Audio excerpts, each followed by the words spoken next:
Jesus loves you. Yesus mencintaimu, and I love you too. Saya harus mengakui khotbah Trip to Hell seperti ini stres buat saya.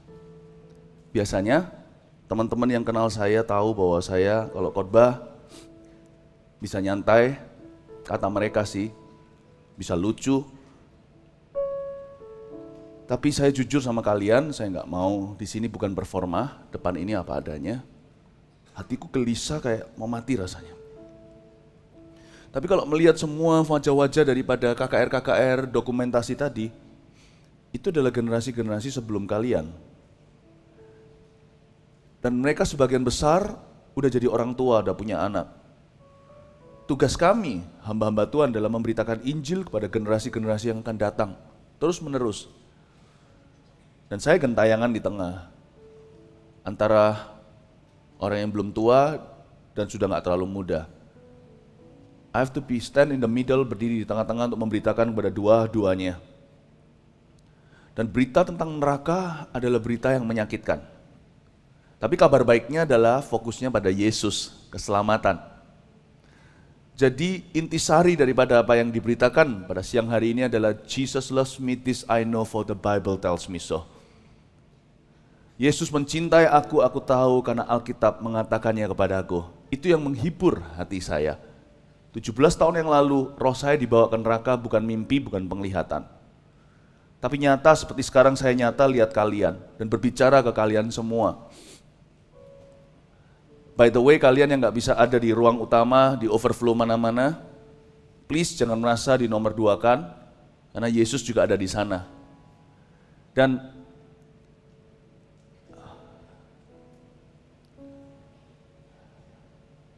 saya secara nyata dibawa roh saya keluar dari tubuh saya. Some believe, some don't. Ada yang percaya, ada yang tidak sepanjang 17 tahun ini, tapi hatiku murni aku tahu, tak punya agenda apa-apa memberitakan ini, hanya demi keselamatanmu yang belum diselamatkan hingga detik ini juga. Bagi setiap Anda yang masih merupakan jiwa yang terhilang di mata Tuhan, dan jikalau Anda berdiri di hadapan Tuhan, sekarang Anda boleh digolongkan sebagai orang yang masih tersesat, sekalipun beragama, sebab agama tidak menyelamatkan, hanya hubungan dengan Allah. Dan hubungan yang dengan Allah itu nggak mungkin ada jalan lain kecuali satu jalan kebenaran dan hidup, yaitu Yesus Kristus. Kalau memang ada jalan lain kan Yesus nggak akan mati mengenaskan. Kematian Yesus yang mengerikan kan jadi konyol sekali. Kalau memang ada jalan lain, ngapain amputasi? Kalau bisa disuntik sembuh, kasih antibiotik, kenapa kok harus mati? Kenapa kok harus tersiksa dengan kemoterapi? Yesus mati di kayu salib itu berarti pasti ada hukuman kekal. Nggak mungkin Tuhan mati kayak gitu. Kalau memang agama-agama bisa menyelamatkan, nggak mungkin Yesus mati kayak gitu. Kecuali Yesus adalah orang nggak waras. Tapi semua history sejarah Yesus dengan ratusan pasang mata yang melihatnya, termasuk musuh-musuhnya, semua menceritakan satu hal: Yesus nggak pernah buat salah. Yesus pinter orangnya. Gak mungkin Tuhan itu bodoh. Setelah mati, ups, masih ada jalan lain ternyata. Gak mungkin, saudara. Kalau Yesus mati kayak gitu, pasti ada hukuman yang luar biasa yang Dia pikul untuk kita. How can you know bagaimana kita bisa mengetahui dan mengenal amazing grace, kasih karunia yang besar itu, kalau kita nggak pernah diberitahu kita ini diselamatkan dari apa? Karena itu berita tentang neraka bukan yang terpenting, tapi tanpa itu kita nggak akan ngerti arti keselamatan sesungguhnya. Apa itu selamat? Kita harus tahu dulu kita diselamatkan dari apa, yaitu dosa dan maut. Dan pengalaman saya adalah salah satu tumbal kecilnya. 17 tahun lalu saya dibawa ke situ. Hati itu gelisah. Kok begini itu nggak kayak trauma gitu. Kalau Anda melihat suatu kejadian yang sadis, akankah Anda lupa? Tak akan, bukan? Tapi berita ini harus disampaikan supaya setiap orang paham berharganya keselamatan itu dibayar demikian rupa. Dan Yesus bukan orang gila. Ketika Dia berkata, aku anak Allah, aku ini jelmaan Allah. Itu Kenapa dia sebut dirinya anak Allah? Dia adalah Allah yang menganakkan dirinya, menjelma jadi manusia lewat perawan Maria. Dia merendahkan hati serendah-rendah jadi ciptaan, padahal dia pencipta. Tapi untuk menunjukkan bahwa dia bukan ciptaan, dia lahir tanpa sperma, cuman melalui aja kandungan wanita, agar supaya bisa merasakan yang kita rasakan, lalui yang kita lalui. Pernah dahaga, pernah letih, ditolak manusia, diejek, dipukul, kerasa sakit karena waktu itu dia secara badani Allah in flesh, Allah dalam daging, ditempeleng, ditampar, diludahi, dipaku, disalibkan dan ditusuk. Meskipun bukan oleh kita, kita belum lahir, tapi dosa kita lah. Kalau bukan karena dosa kita, dia nggak akan jatuh ke tangan Roma. You and I kill the Savior. Dan saya nggak sok suci di sini karena saya menyandang gelar pendeta. Mau tahu kenapa saya jadi hamba Tuhan? Karena saya yang paling kotor. I killed him 2000 years ago. Dia menjelma sebagai manusia. Dia bukan, waktu dia berkata, aku adalah Allah, menjelma jadi manusia. Makanya disebut anak Allah, bukan Allah diperanakkan, memperanakkan kawin, bukan. Dia turun ke level kita, supaya dia bisa jadi juru selamat kita. Bagaimana dia bisa tolong kita kalau dia gak pernah ngalami kita. Kita bisa tuding Allah dan berkata, lu bisa ngomong apa aja, lu gak pernah jadi gua. Yesus tiba-tiba Allah berkata, aku pernah menjelma. Dan membuktikan bahwa dia bukan manusia biasa. Pada hari ketiga dia bangkit dari maut. Gak ada manusia sesakti apapun, atau orang kuat, orang pintar yang sekarang di televisi jadi tenar karena punya kuasa memindahkan barang, melayang. Tunggu aja waktunya. Dia mati gak bisa bangkit. Tunggu. Yang sungguhan sakti punya kuasa itu, yang mati bisa bangkitkan sendiri itu loh. Cuman Yesus. Berarti dia punya kuasa atas tubuhnya, atas apapun yang dicipta, dia pencipta.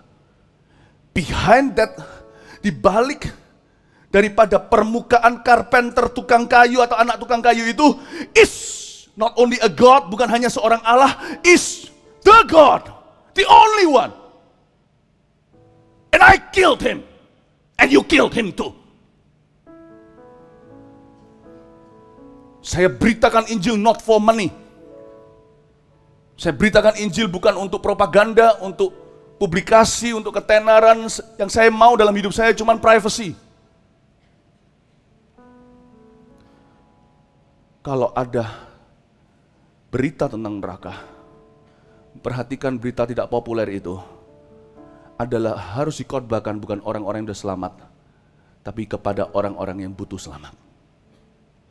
Dan kalau Anda merasa diri orang berdosa, maka Anda datang ke acara yang tepat.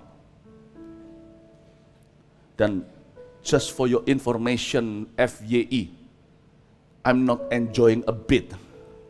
Aku tak menikmati sesi seperti ini. Yang akan aku nikmati adalah melihat nanti ketika kalian maju dan menerima Yesus dan banyak orang diubahkan, yang bandar, pemakai narkoba, yang free sex, yang homoseks, semuanya hari ini akan diubahkan menjadi saat pertama menoleh ke belakang suatu hari dan berkata, that day, hari itu, aku lahir baru, itulah penghiburanku. Beri tepuk tangan untuk Tuhan Yesus. Saya ajak kita untuk masuk ke dalam firman dulu, pengajaran, baru setelah itu kesaksian karena otoritas kita adalah Alkitab. Roma 3 ayat 23 sudah disiapkan ayatnya, munculkan aja di depan sini. Bahwa semua kita adalah orang berdosa. Karena semua orang telah berbuat dosa dan telah kehilangan kemuliaan Allah. Berarti Anda dan saya sudah berdosa dari sejak kandungan mama.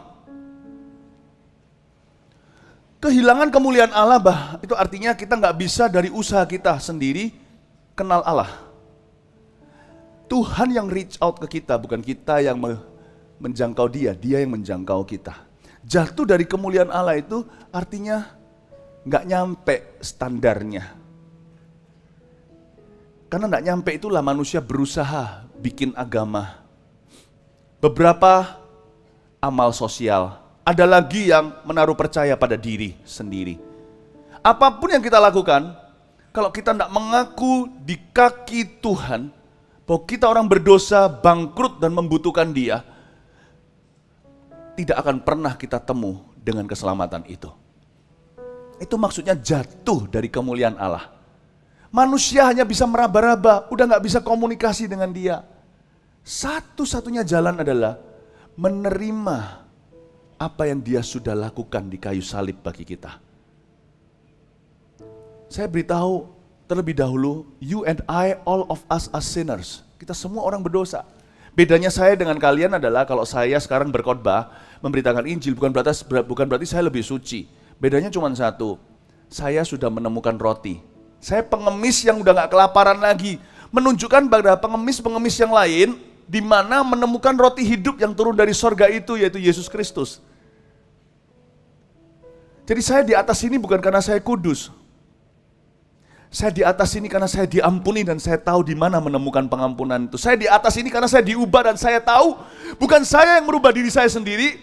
Ketika saya berusaha merubah diri sendiri dengan kebaikan sendiri, dengan usaha sendiri, dengan pikiran positif sendiri, maka setiap kali saya mau berbuat baik, yang jahat itu selalu yang saya lakukan. Dan menjadi sebuah frustrasi lingkaran setan. Saya beritahu, what has broken the cycle of evil in my life, apa yang telah menghancurkan, mematahkan, menembus lingkaran setan dalam hidup saya itu.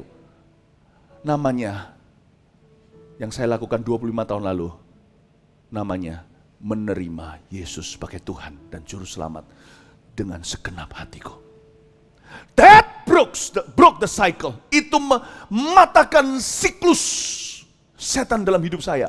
Yang dimulai dengan keinginan berbuat baik, tapi selalu berbuat jahat. Dan setelah berbuat jahat, berjanji-janji akan berbuat baik. Dan mengira suatu hari halusinasi, disilusi bahwa dengan perbuatan baikku, semoga aku diterima di samping Allah yang Maha Kuasa. No, that's not how it works. Manusia tidak bisa membangun ladder atau membangun tangga ke sorga. Tangga sorga cuma satu, dia turun. Dan siapa percaya kan dibawa naik.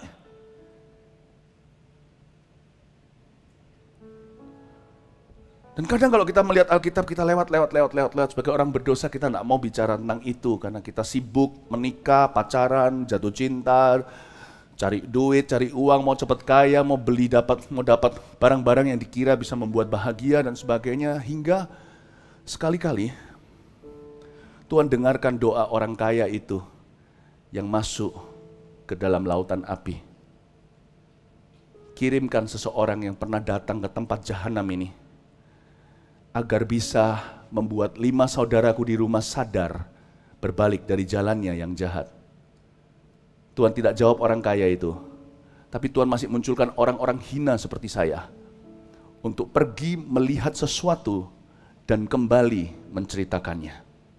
Again, just like Jesus, it's up to you whether you believe it or not. Seperti Tuhan Yesus ketika memberitakan kerajaan Allah, tergantung Farisi ahli Taurat mau percaya atau tidak. Tapi ada orang-orang yang percaya kepadanya, ada pelacur yang percaya kepadanya, ada pemungut cukai, tukang pajak yang penuh dengan korupsi yang percaya kepadanya, namanya Matius yang menulis Injil itu. Ada Paulus, seorang pembunuh yang penganiaya gereja yang percaya kepadanya. Selalu akan ada orang yang percaya dan diselamatkan. Selalu akan ada orang yang tidak percaya dan dihukum. Yang mana kalian? 45 menit ke depan, saya akan berlogika dengan kalian.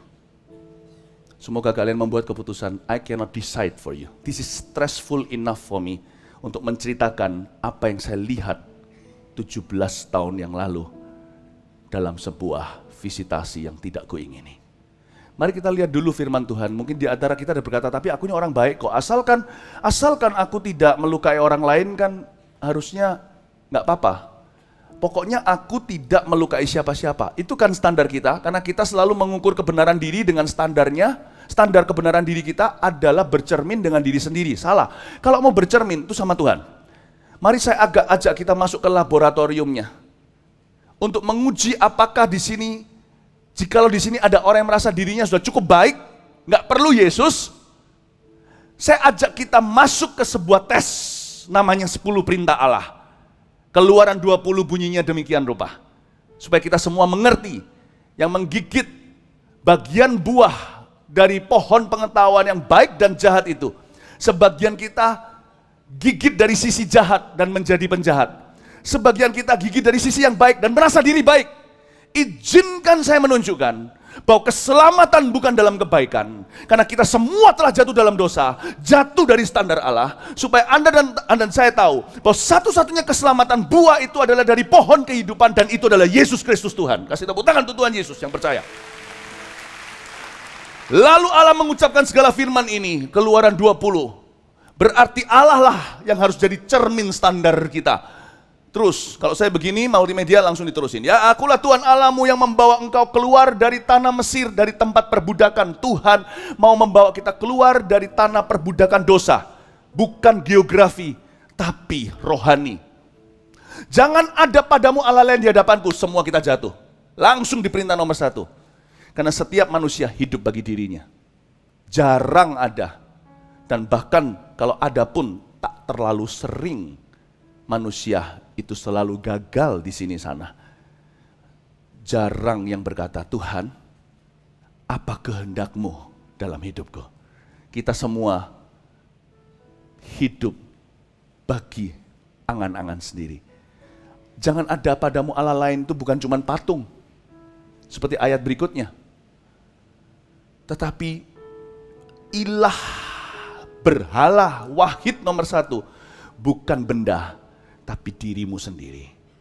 Tak ada Allah yang kita sembah, yang bukan Allah, yang menjadi Allah atas hidup kita, yang mendukakan hati Allah dan pencipta kita.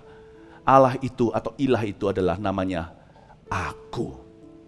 Makanya itu berhala bukan cuma patung, meskipun di sini disinggung. Jangan membuat bagimu patung yang menyerupai apapun yang ada di langit, di atas, atau yang ada di bumi di bawah, atau yang ada di dalam air di bawah bumi. Jangan sujud menyembah kepadanya atau beribadah kepadanya. Sebab aku Tuhan Allahmu adalah Allah yang cemburu, yang membalaskan kesalahan bapa kepada anak-anaknya, pada keturunan yang ketiga dan keempat dari orang-orang yang membenci aku. Mungkin kita sudah keturunan 3-4. Atas, nenek moyang kita nggak ada yang cinta Allah. Jujur aja, kalau ada pun mungkin kita murtad. Kita ini generasi yang patut terkutuk masuk neraka semua kita. Tetapi aku menunjukkan kasih setia kepada beribu-ribu orang. Yaitu mereka yang mengasihi aku dan yang berpegang pada perintah-perintahku. Saya tahu hari ini saya punya keselamatan pun karena ada terlebih dahulu umat Tuhan yang berdoa untukku. Dan mereka angkanya bisa beribu-ribu, beratus-ratus, atau hanya berpuluh-puluh. Hari ini Army of God mendoakan Anda. Gereja Mawar Sharon, youth-nya bersyafaat dan ajak Anda datang. Ini bukan kebetulan. Supaya kita ditunjukin kasih setia. Gara-gara doa mereka. Saya ingat kok, saya ini adalah hasil doa mama. Yang keluh kesah anak ini kok tersesat di jalan yang salah.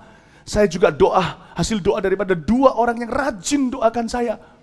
Yaitu kakak-kakak rohani saya dulu waktu saya sekolah di Kanada. Saya juga hasil doa adik saya ketika dia akhirnya terima Yesus di situ. Dia dulu, maka dia juga berdoa syafaat untuk aku. Look, you are here. Anda ada di sini.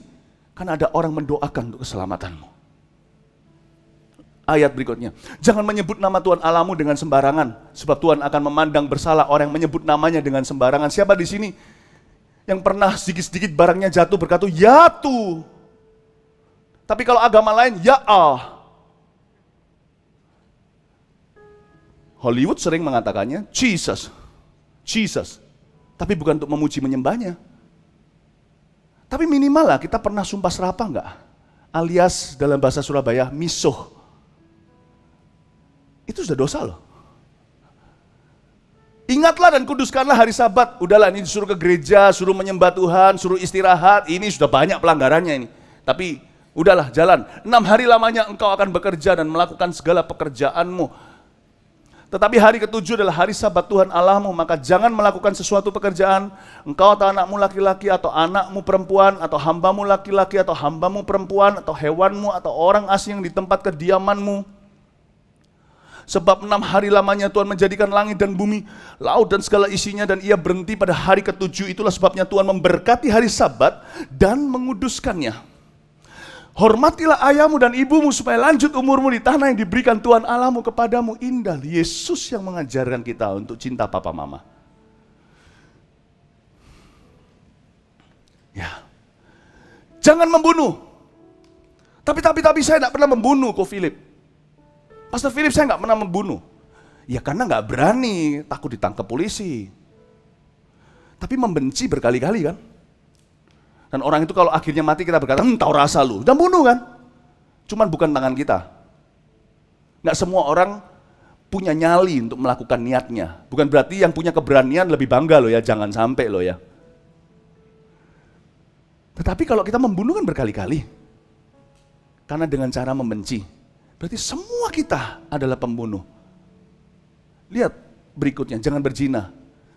Saya yakin tidak semua kita pernah berzina.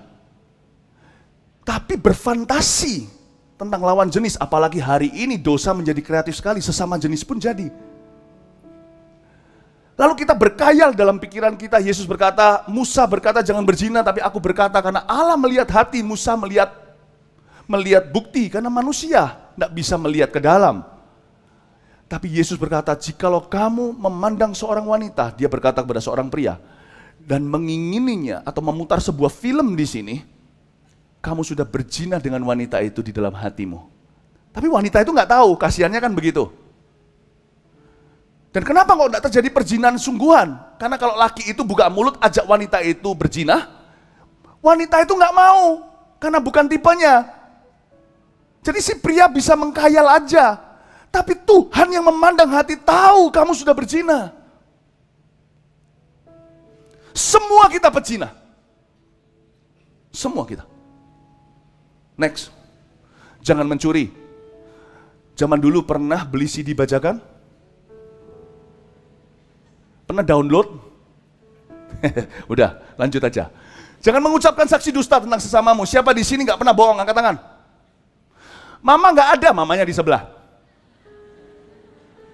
Siapa nggak pernah bohong? Yang angkat tangan itu hari ini bohong untuk pertama kali.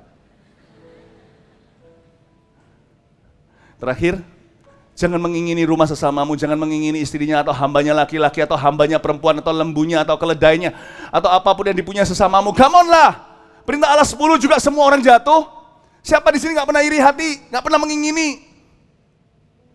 Ada orang punya sesuatu gitu aja sombong, padahal dalam hatinya gua mau. Ayo, motivasi kita nggak bersih kan? Berarti semua kita berdosa, tapi kan dosa ini kan kecil kan? Loh bukan, dosa itu kecil besar menurut pengadilan. Dosa itu kecil besar menurut kesucian Allah. Allah itu perfect moralnya.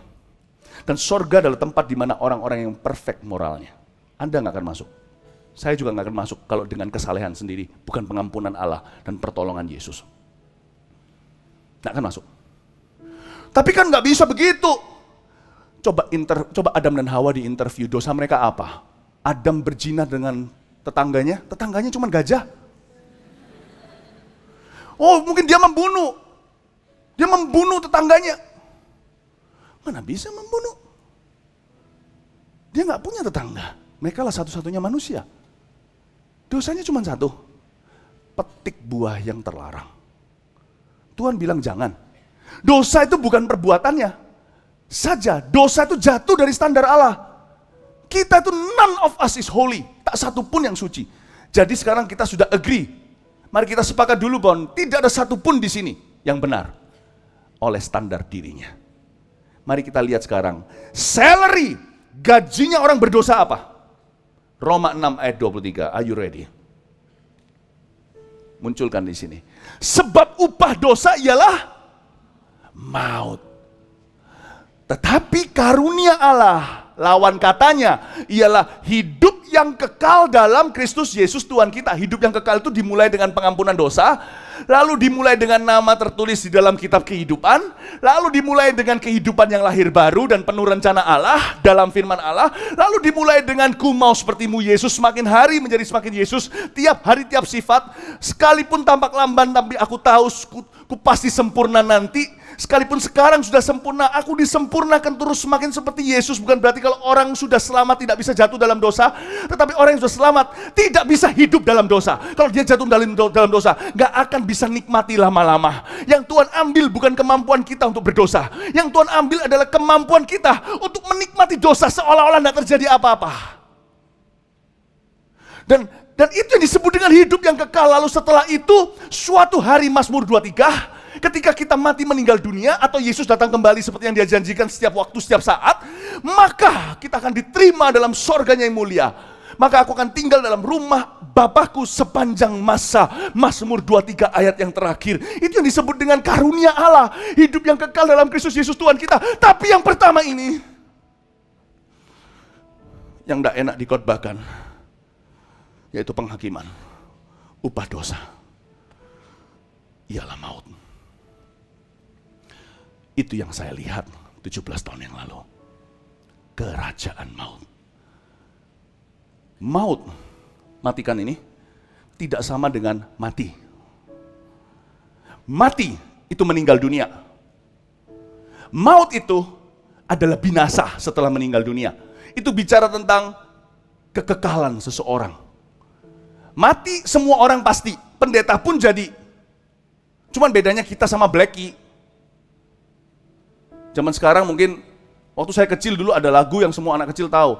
Aku punya anjing kecilku beri nama Blackie.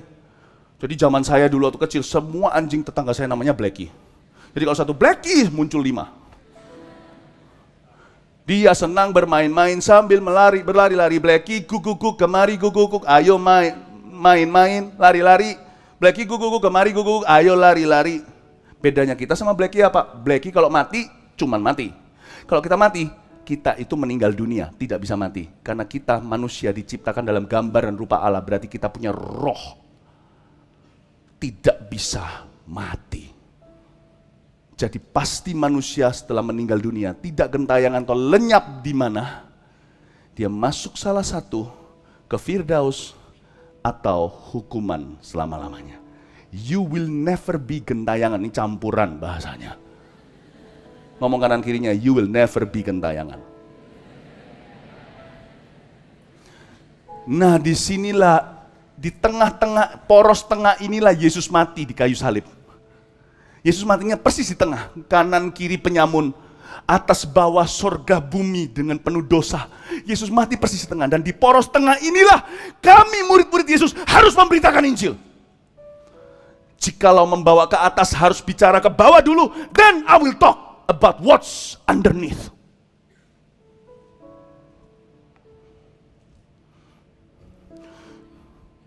Upah dosa ialah maut. Mari kita sekarang lihat dunia maut.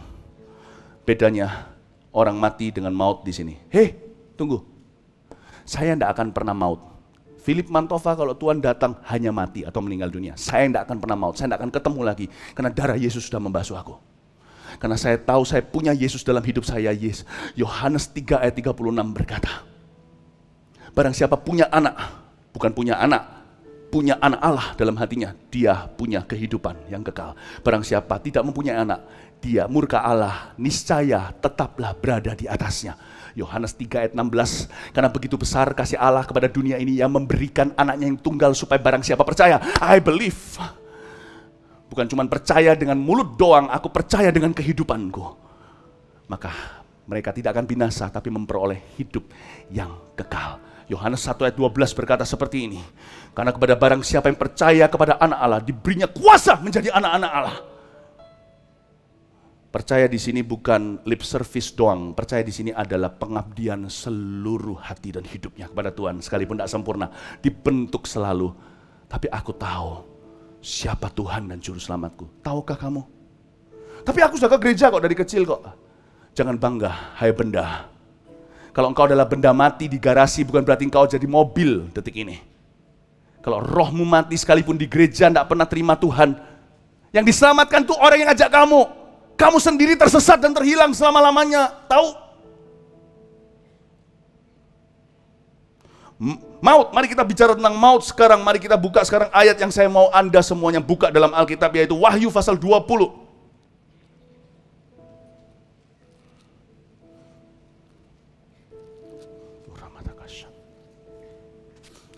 Saya akan kasih kesaksian saya.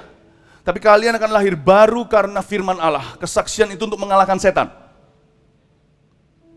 Untuk mendapatkan sebuah perhatian atas firman. Tapi firmanlah yang melahirkan. Karena itu saya kasih ini dulu. Kesaksian saya hanya seperlu. Wahyu 20. Hukuman yang terakhir. Ayat 11 sampai 15. Saya bacakan. Lalu aku melihat suatu tahta putih yang besar, dan dia dengan D huruf besar itu Yesus Kristus duduk di atasnya. Dari hadapannya lenyaplah bumi dan langit dan tidak ditemukan lagi tempatnya. Itu yang disebut oleh dunia kiamat, saudara. Tapi kiamat, definisi dunia beda dengan orang Kristen dan apa yang Alkitab tuliskan. Bagi kita yang sudah percaya pada Yesus, hari itu adalah hari keselamatan. Tapi bagi orang yang tidak mempunyai Kristus, menolak Kristus atau pura-pura kenal Yesus, akan ada orang yang berkata, bukankah engkau berjalan di jalan-jalan kami, makan minum bersama dengan kami. Akan ada orang yang mengaku dirinya hamba Tuhan padahal hamba uang. Dan dia berkata seperti ini, bukankah aku mengusir setan demi namaku? Padahal dia nggak tahu yang ngusir itu nama Yesus, bukan dia. Aku menyembuhkan demi namamu. Itu yang menyembuhkan, itu nama Yesus, bukan namanya dia. Dan aku mengusir, aku juga bernubuat demi namamu. Dan Tuhan berkata, enyahlah, aku tidak kenal kamu. Hai Kristen KTP, bahkan hamba Tuhan KTP, masuklah ke dalam lautan api. Hari itu akan menjadi hari yang paling mengenaskan. Hari itu akan datang waktu kedatangan Tuhan, tapi lebih early bagi orang yang mati. Kalau Anda mati sekarang atau besok, hari itu tiba bagimu. The Judgment Day. Karena firman Tuhan berkata seperti ini, bagi setiap orang hidup hanya sekali, setelah itu penghakiman. Kalau engkau tidak membuat keputusan seperti yang saya taruh hari ini di sosial media kemarin, bagi orang yang mau memutuskan untuk ikut Yesus setelah dia meninggal dunia, terlambat sudah. Hidup inilah ujiannya. Jadi kita harus tahu ayat 11 ini bicara tentang kedatangan Tuhan. Tahta putih, katakan tahta putih. Lalu aku melihat suatu tahta putih yang besar dan dia duduk di atasnya. Dari hadapannya lenyaplah langit dan bumi, tidak ditemukan lagi. Tahta putih ini bicara tentang kedatangan Tuhan. Oke, jadi lihat ya, kejadian ini nubuatan atau prediksi gitu ya. Tapi prediksi Tuhan nggak pernah luput, karena Tuhan Maha tahu. Ini bicara tentang kejadian setelah Yesus datang kembali kedua kali. Semua di bawah ini kejadian setelah itu. Mari kita lihat sekarang ayat 12. Dan aku melihat orang-orang mati, besar dan kecil berdiri di depan tahta itu. Orang mati mana bisa berdiri? Berarti orang mati itu nggak mati. Rohnya masih tetap harus bertanggung jawab kepada Allah. Lalu dibuka semua kitab, dan dibuka juga sebuah kitab lain, yaitu kitab kehidupan. Ada berbagai kitab, lalu ada satu kitab. Ada many books, lalu ada the book. Kitab yang satu namanya kitab kehidupan. Yang satu lagi adalah kitab-kitab yang lain, yang gunanya adalah berikut ini. Dan orang-orang mati dihakimi menurut perbuatan mereka, berdasarkan apa yang ada tertulis di dalam kitab-kitab itu. Jadi tidak ada satupun apapun yang kau katakan, perbuat, lakukan. Bahkan apa yang kau katakan, yang tidak akan dibawa ke permukaan, dipertanggungjawabkan ke Allah ketika kau mati, atau Yesus datang kembali. Maka laut menyerahkan orang-orang mati yang ada di dalamnya. Yang meninggal di lautan, kecelakaan, Titanic, dan sebagainya, nggak bisa lari dari yang Maha Kuasa. Dan yang mati di udara, yang meledak di kapal terbang, tidak bisa lari, rohnya pergi langsung ke yang Maha Tahu.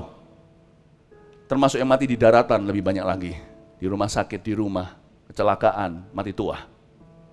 Lalu lihat ini, dan maut, dan kerajaan maut menyerahkan orang-orang mati yang ada di dalamnya, dan mereka dihakimi masing-masing menurut perbuatannya. Tunggu, maut dan kerajaan maut itu serahkan orang-orang ini untuk dibangkitkan di hari terakhir, untuk dihakimi hidup-hidup, berdiri besar kecil di hadapan Sang Maha Kuasa, pencipta mereka.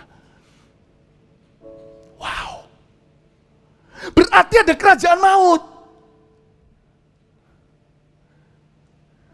Kita baca dulu ya. Maut, kerajaan maut, ingatin itu, kita lihat ayat berikutnya. Lalu maut dan kerajaan maut itu dilemparkan ke dalam lautan api. Lalu ada lautan api. Itulah kematian kedua, lautan api. Wow, apa ini? Ada 3. Angkat tangannya seperti ini untuk mudah kita mengerti sama-sama, semua kepalan tangan. Katakan 1, maut. 2, kerajaan maut. 3, lautan api. Lagi, tidak usah disebut angkanya. Maut, kerajaan maut, lautan api. Apa itu? Saya nggak usah jelaskan yang maut, tadi saya sudah jelaskan, maut tidak sama dengan mati. Mati nggak tentu maut. Saya mati, kalau saya mati hari ini, saya nggak akan ketemu maut. Roma 8 ayat 1 berkata, there is therefore now no more condemnation for those who are in Christ Jesus. Maka sekarang tidak ada lagi penghakiman bagi mereka yang ada di dalam Kristus. 2 Korintus 5:17 berkata seperti ini, nggak usah dibuka, saya hafal di luar kepala semuanya. Karena ini firman Tuhan adalah senjata pedang roh saya. Karena barang siapa yang ada di dalam Kristus, dia adalah ciptaan baru. Yang lama sudah berlalu. Termasuk penghakiman dan penghukuman yang baru sudah datang. Dengar baik-baik, maut saya nggak usah jelaskan. Lalu apa itu kerajaan maut? Kerajaan maut adalah tempat di mana orang-orang yang mati dari sejak Adam dan Hawa di luar Tuhan atau pura-pura di dalam Tuhan disimpan hingga tahta putih Yesus datang kembali. Nah, tempat ini eksis. Di dalam Alkitab katakan nanti dari sini keluar orang-orang itu untuk dihakimi, dan mereka nggak akan dihakimi diulang lalu ada penyucian, nggak ada gitu lagi, karena Alkitab mengatakan akan selalu sinkron, Alkitab selalu sinergi, tidak kontroversi bagi setiap orang. Hidup hanya sekali, lalu mati dan penghakiman terjadi. Mereka dibangkitkan itu keluar dari mulut singa untuk masuk ke mulut buaya, jauh lebih parah. Mereka dilempar semua ke lautan api. Cuman pertanyaannya, kerajaan maut ini siapa rajanya? Pernah mikir nggak? Nggak mungkin Yesus itu raja maut. Yesus itu raja di atas segala raja termasuk maut. Ketika Yesus turun ke Gerasa, didatangi 2 orang kesurupan setan yang mengaku dirinya legion atau punya 6.000 roh jahat di dalamnya. Sekalipun mereka berkuasa, manusia nggak bisa mengekang mereka, kasih rantai gimana, putus semuanya. Mereka begitu violent, tinggal di kuburan, tapi ketika ketemu Yesus, kayak tisu. Lembut, nggak bisa apa-apa, lembek sekali. He is the King of Kings and the Lord of Lords. Yesus adalah Raja di atas segala raja, Tuhan di atas segala Tuhan. Kunci hidup dan mati, maut pun di tangannya. Dia nggak mungkin Raja Maut. Mau tahu saya beritahu Raja Maut siapa? Raja Maut adalah raja dengan R huruf kecil yang dilayani oleh banyak manusia lewat nafsu, tamak, serakah, benci, membunuh, kesalehan agama, kesesatan. Namanya setan. Setan itu bukan horor-horor. Saya nggak flirting dengan dunia. Kuasa gelap yang nyata itu bukan di movie. Tapi yang mempengaruhi Anda untuk bisa buta melihat semua kebenaran ini. Ada banyak orang dihinggapi roh jahat, pakai nama-nama Tuhan, ada banyak juga. Menghalangi Anda untuk bisa menemukan keselamatan Anda. Mereka lebih suka menyebarkan kebencian. Dengar baik-baik, setan itu licik sekali, dia bukan satu khayalan atau teori. Dia seorang pribadi, the embodiment of all evil. Dan dia menyeret sepertiga daripada malaikat jatuh, dan sepertiga itu disebut demon spirits. Hari ini disebut sebagai kuasa roh jahat di udara, penghulu penguasa dunia yang gelap ini. Efesus 6. Dan tugas mereka cuma satu.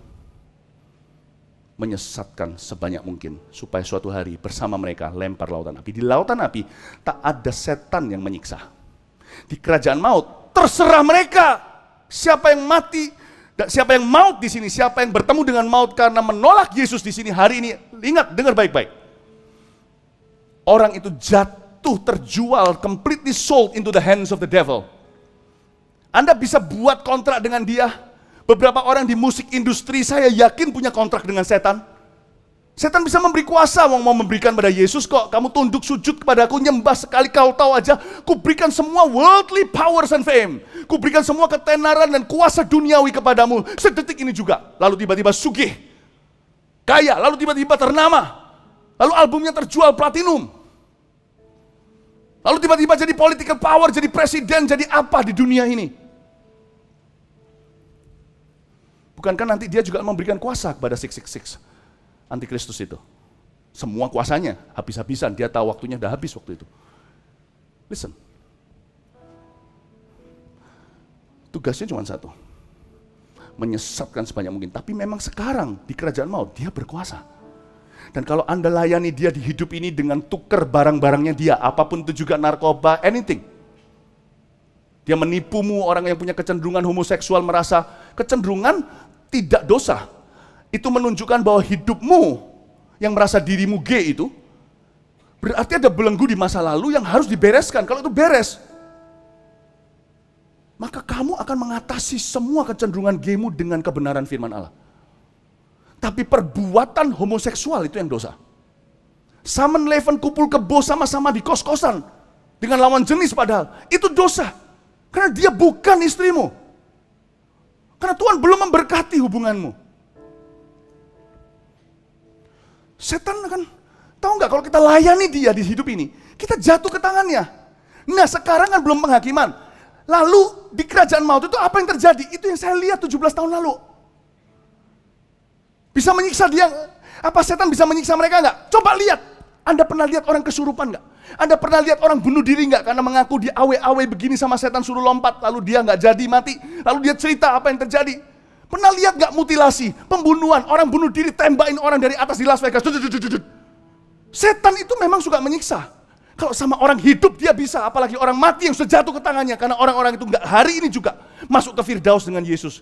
Penyamun itu berkata, Tuhan ingatlah aku bertobat. Aku belum bisa dibaptis, belum bisa berbuat benar, tapi ingatlah aku hari ini kalau kau di Firdaus, ingat aku. Tuhan berkata, sore ini juga, petang ini, Tuhan menubuatkan kematiannya sendiri jam berapa. Kamu akan bersama dengan saya. Dia menubuatkan kematian orang itu. Yang pasti orang yang mati di luar Tuhan gak bersama dengan Tuhan. Sudah diserahkan ke setan, tunggu tata putih nanti dipanggil sama Tuhan. Di tempat transit ini mengerikan sekali, kamu kira dia akan nice dengan kamu? Lihat aja. Saya tidak mendasarkan setan siksa manusia berdasar teologi. Saya mendasarkan itu gak usahlah kalian lihat dari sisi doktrin. Lihat aja dari koran. Setan gimana siksa yang hidup, bagaimana dia akan siksa yang mati. Bisa lihat gak di rumah tanggamu, gimana kalau papamu kesetanan menyiksa mamamu. Gimana mama yang kesetanan menyiksa anaknya. Bayi dibanting-banting seperti itu masuk koran. That's evil. Hanya orang yang di dalam Tuhan namanya tertulis kitab kehidupan yang dikatakan di Yohanes 14, supaya di mana aku berada kamu berada, kemana aku pergi kamu tahu jalan ke situ. Kamu adalah anak-anakku, murid-muridku, akulah jalan kebenaran hidup, tak seorang pun datang kepada Allah Bapa di surga kecuali melalui saya, kata Tuhan. Saya yakin kalau saya sekarang mati, buka mata, tour guide saya sudah ready, ulurkan tangan, tangannya berlubang paku, saya pegang dan berkata, Yesus, I have arrived. Through many dangers, toils, and snares, I have already come. This grace has brought me safe thus far, and grace will lead me home. Melalui bahaya, pencobaan, tantangan, intrik, aku telah datang. Kasih karunia, Yesus Kristus membawa aku sejauh ini, Dia akan membawa aku suatu hari pulang dengan selamat pula. Tak sama dengan orang penyamun satunya, Yesus tidak ada janjian. Nanti setelah ini kamu ketemu di mana? Nggak ada. Dia terhilang. Yang satunya lagi berkata sore ini di Firdaus, petang ini. Yang satunya lagi terhilang. Lost from God's presence. Tesalonika berkata, mereka dibuang dari hadirat anak domba Allah. Akan ada malaikat-malaikat anak domba Allah berdiri melihat mereka di dalam belerang hidup-hidup. Cacingnya tidak pernah mati, asapnya, apinya tidak pernah padam. Untuk meminum cawan murka Allah yang tanpa campuran. Don't you see? Don't you see? Kerajaan maut ini yang saya lihat 17 tahun lalu. Tapi kita lihat ayat 15 dulu, saya ceritakan setelah ini kesaksian saya sebagai penutupan. Oh Lord. Sadar yuk teman-teman, please sadar. Lautan api itu suatu hari semua akan masuk ke situ. Lihat ayat 15 dan kita baca sama-sama 2-3. Dan setiap orang yang tidak ditemukan namanya tertulis di dalam kitab kehidupan itu, ia dilemparkan ke dalam lautan api itu.